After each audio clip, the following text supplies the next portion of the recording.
Hi guys, be the bull welcomes you again. ये जो share है कसम से बहुत ज़बरदस्त परफॉर्म कर सकता है, even in a future out perform कर सकता है। एचडीएफसी बैंक से बेहतर प्रदर्शन कर सकता है, उसको बीट कर सकता है। सारी बात करेंगे उससे पहले please do like share subscribe my channel, अपने दोस्तों के फैमिली के साथ सबके साथ शेयर करिए, और ताकि ऐसे इन्फॉर्मेटिव नॉलेजेबल वीडियोस मैं आपके लिए बनाता रहूँ, आप आपकी फाइनेंशियल जर्नी और भी बेहतरीन, खूबसूरत, कॉन्फिडेंट और सक्सेसफुल हो पाए। तो यहाँ पर ये जो सारा हम पैरामीटर्स देखने वाले हैं, थोड़े डिफरेंट तरीके से देखेंगे।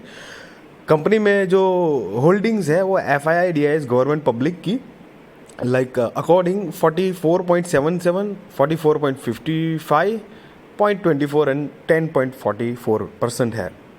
तो मेजोरिटी स्टेक्स यहाँ से हमें पता चलती है कि जो एफ आई और डी आई आईज ने ही कैप्चर करके रखी हुई है। और अगर थोड़ा सा गौर से देखेंगे तो लास्ट क्वार्टर के हिसाब से एक डी की होल्डिंग अगर थोड़ी कम हुई है तो एफ की उसके मुकाबले ज़्यादा हुई है। So that is okay, balancing बात है। रेदर देन कंपनी के जो इन जनरल बाकी बहुत सारे पैरामीटर्स है, बहुत ज़बरदस्त पैरामीटर्स है, उसके ऊपर फोकस करना ज़रूरी है। कंपनी लगातार अपना जो नेट प्रॉफिट है उसके अंदर बहुत हाईली इंक्रीमेंट है।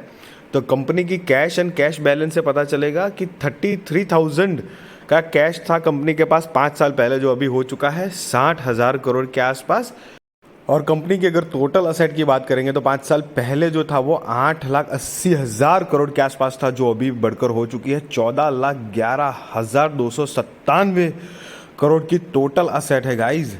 मतलब company all of course large cap है, तो वो यहाँ से पता चल ही गया है।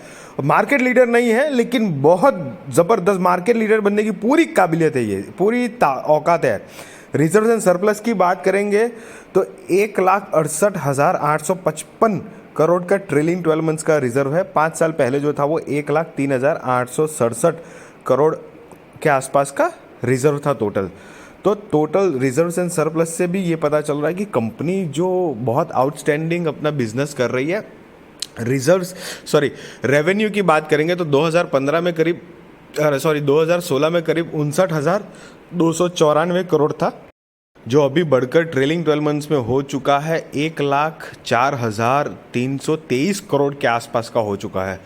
गाइस मतलब कंपनी जो like year on year basis पे एक बहुत ही अच्छे मार्जिन से अपना रेवेन्यू सेल्स जो है वो बढ़ा रही है। इंटरेस्ट की बात करें तो ये देखो, बैंकिंग सेक्टर तो आप हमने जनरली देखा होगा कि पहले ना सेल आता है, उसके बाद ऑपरेटिंग प्रॉफिट आता है, ऑपरेटिंग एक्सपेंसेस आता है, ऑपरेटिंग प्रॉफिट मार्जिन। लेकिन इसमें थोड़ा सा अलग होगा। नेट प्रॉफिट की बात करेंगे दोस्तों, तो नेट प्रॉफिट 10,927 करोड़ था, जो कि बढ़कर हो चुका है 31,000 करोड़ के आसपास। और गाइस मैं एक बात आपको खास दोहराना चाहूँगा, आप 4 साल ना पीछे आइए, 19, 20, 21 और 22, और ये ट्रेलिंग 12 मंथ्स का 31,000 है। तो 2019 में करीब 5,600 करोड़ के आसपास था, फिर 20 में 11,000 करोड़ के आसपास का नेट प्रॉफिट हुआ, 21 में 20,000 करोड़, 22 में 26,000 करोड़ के आसपास का, और अभी ट्रेलिंग 12 मंथ्स का 31,000 करोड़।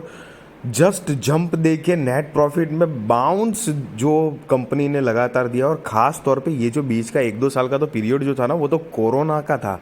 कोरोना हिट था तब भी बैंक ने, और उसी वक्त पे बैंक ने जो पिछले 3-4 साल में जो ताबड़तोड़ पकड़ ली है ये बैंकिंग सेक्टर में, काबिल तारीफ है।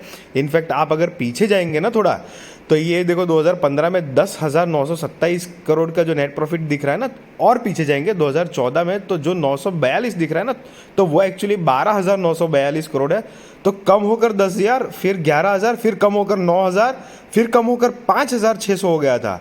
तो लगातार एक्चुअली नेट प्रॉफिट कम हो रहा था, लेकिन कंपनी ने उसके बाद 19 के बाद 20, 21, 22 और 23 ये मतलब ट्रेलिंग 12 मंथ्स क्या ज़बरदस्त कमबैक किया है। मतलब 5,600 के बाद सीधा 11,000, 20,000, 26,000 और 31,000। मतलब कंपनी का एक्चुअली बिजनेस जो है वो मतलब डाउन चल रहा था, 12,000, 10,000, 11,000, 9,000, 5,000 ऐसे करते करते, लेकिन कंपनी ने बहुत अच्छा मैनेज किया। और उसके बाद कंपनी ने वापस बाउंस बैक करके जो नेट प्रॉफिट का जो जंप दिखा रही है, that is the key point कि कंपनी में बहुत स्ट्रेंथन है। और ऐसा तो है नहीं कि ये कंपनी कुछ आलतू फालतू कंपनी नहीं है। ये कंपनी भले ही मार्केट लीडर नहीं है, लेकिन बिल्कुल सेकंड पोजीशन पे आती है।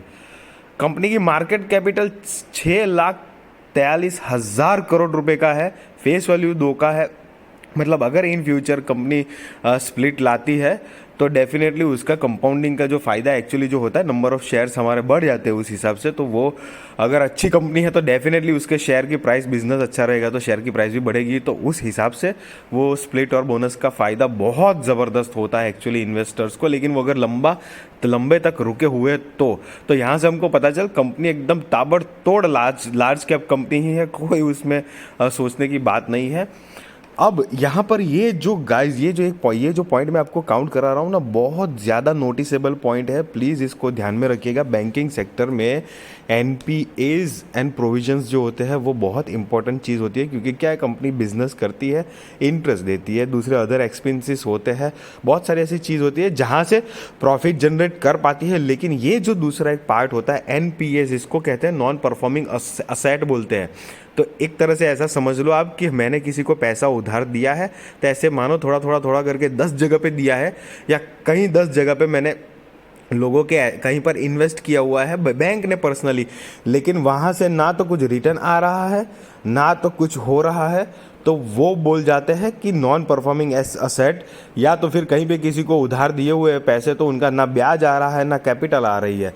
तो उस मामले में अगर हम देखेंगे यहाँ पर, तो कंपनी का नेट एनपीए जो है वो 5 साल पहले 27,823 करोड़ था, जो अभी ट्रेलिंग 12 मंथ्स का 6,931 करोड़ है।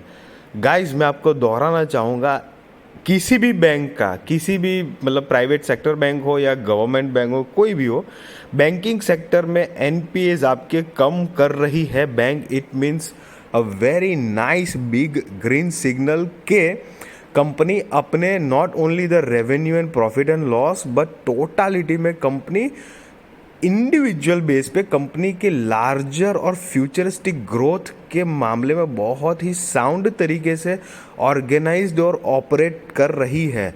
नहीं तो कई बार ऐसा होता है कि रेवेन्यू भी दिखता है आपको, नेट प्रॉफिट भी दिखता है, लेकिन नेट एनपीए जो होता है ना, वहाँ पर थोड़ी गड़बड़ हो जाती है, जिससे कंप्लीटली फिर वो, क्योंकि एडजस्ट करना रहता है कि फाइनल नेट प्रॉफिट में, तो वहाँ पर थोड़ी गड़बड़ हो जाती है। तो इसलिए वो इतना काम का फिर नहीं रहता है। तो एनपीए बहुत इंपॉर्टेंट चीज़ है। तो जो हमने देखा कि एक्चुअली लगातार कम हो रहे हैं।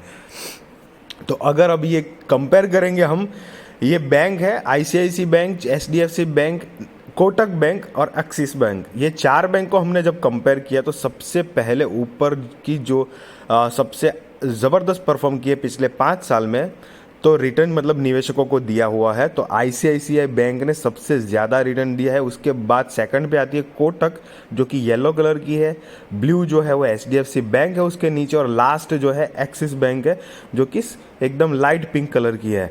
मैं आप सबको बताना चाहूँगा कि जिस शेयर की हम बात कर रहे हैं, that is none another but ICICI bank only we are talking about. ICICI bank, हमने जितनी भी सारी ये जो पैरामीटर्स देखे, प्रॉफिट देखे, सब कुछ हमने देखे आईसीआईसीआई बैंक के।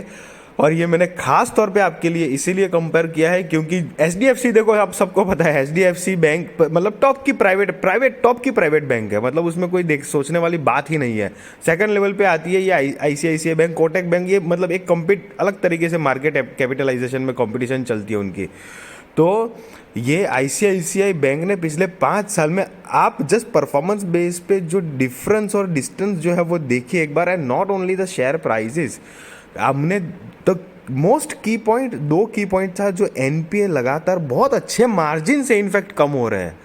ऐसा भी नहीं है कि जस्ट कम हो रहे हैं, रेगुलर बेसिस पे अच्छे मार्जिन पे कम हो रहे हैं। और दूसरी बात कि कंपनी ने जो कमबैक किया है, जो हमने देखा कि 2014 में 12,000 का नेट प्रॉफिट था, फिर 10,000 का हुआ, फिर 11,000 का हुआ, फिर 9,000 का हुआ और 5,000 का हो गया था 2019 में नेट प्रॉफिट, जो कि 12 से 5 मतलब कम हो रहा था, लेकिन 19 के बाद कंपनी ने सीधा बाउंस बैक किया है।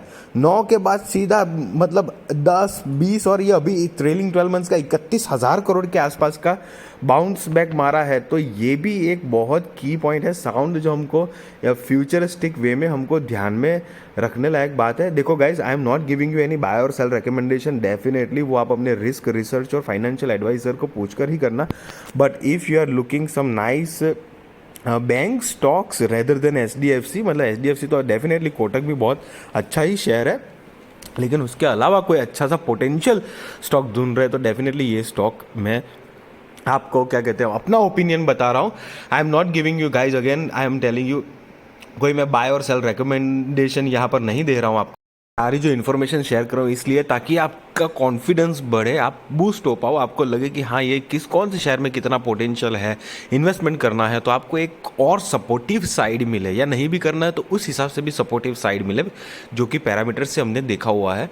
मैं कोई बाय सेल रिकमेंडेशन नहीं दे रहा हूँ, बट आई होप ये वीडियो आपको इन्फॉर्मेटिव, नॉलेजेबल और आपकी इन्वेस्टमेंट की जर्नी को और बेहतरीन, खूबसूरत बना पाया होगा, कॉन्फिडेंट बना पाया होगा। अगर ऐसा है तो please like, share and subscribe my channel to all your friends and contacts and family.